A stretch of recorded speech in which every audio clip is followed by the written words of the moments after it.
Let's talk about the application class. We're going to talk about the application.run as well, which is going to start an application.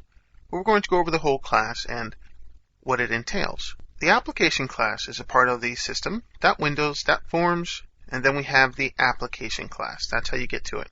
This is going to control the behavior of a Windows form application. So it's very handy, and there is a lot of functionality. The application class defines application-level events, and these can control the idle processing as well as application shutdown. We'll take a look at some of the events.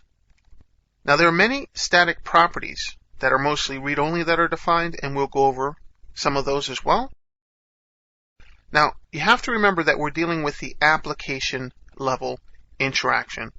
And when you open up a Windows form, you're going to have a form pop up, but there is still an application class underneath that's handling things. So we have some common properties just to quickly talk about them because we're going to see them specifically in the application that we have here. You can look at your company name or the company name of the application, the current culture, and this is going to get or set the actual culture information for the current thread. And you have this common app data registry, and this is going to give the registry key that is actually in the registry. This is for the application data that's going to be shared among users, if that's what you're doing. And you have others as well, product name, product version. The startup path here, this is going to get the path that the executable is going to be contained in, and this is when the application was started, and not including the application name, so this is just the path.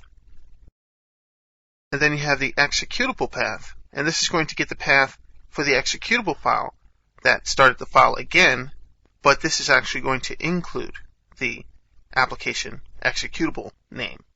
So startup path is what you're going to want to use when you just want to get that path so you can reference files within that path. If you want everything including the exe, then you use this one here. Allow quit. This is an interesting one. This is going to indicate whether the caller of the application can actually even quit the application. So that's interesting. So here are some messages as well. We're going to talk about the add message filter. This is going to allow you to start and end applications. You can process messages and more. We'll see that. You can remove a message filter, which is the opposite of adding a message filter. Do events is going to allow you to process all Windows messages in the message queue. So this is specific to the application class if you need to do these things. Sometimes you don't need to do these things, and it really depends.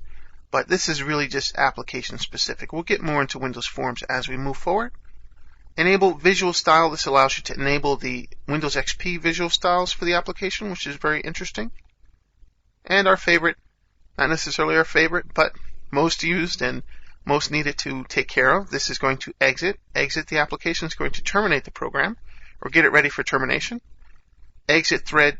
This is going to exit the message loop, dealing with the message loop, and this is on the current thread.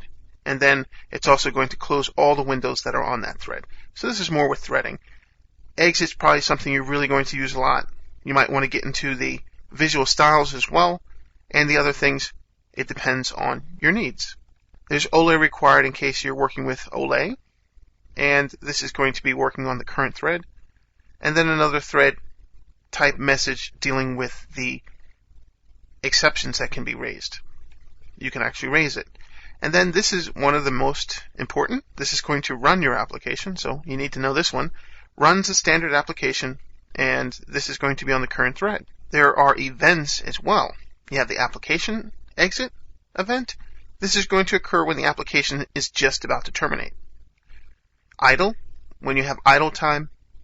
So when the application finishes processing and it's just about to enter the idle state. And then we have another thread execution event. This is going to handle untrapped thread exceptions, and this is going to throw that.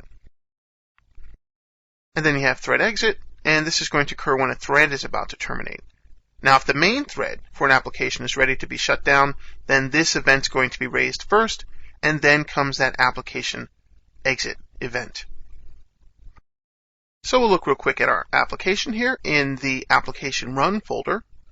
If we open it real quick, in the Windows Forms folder, We can just run this, but we're going to show you a couple of things here. There's more advanced things as well. We're dealing with the message box.show a lot. Might as well get it out of the way. This is going to allow you to actually send your messages to the actual body of the message box in the first field. You can see that you can overload a lot here.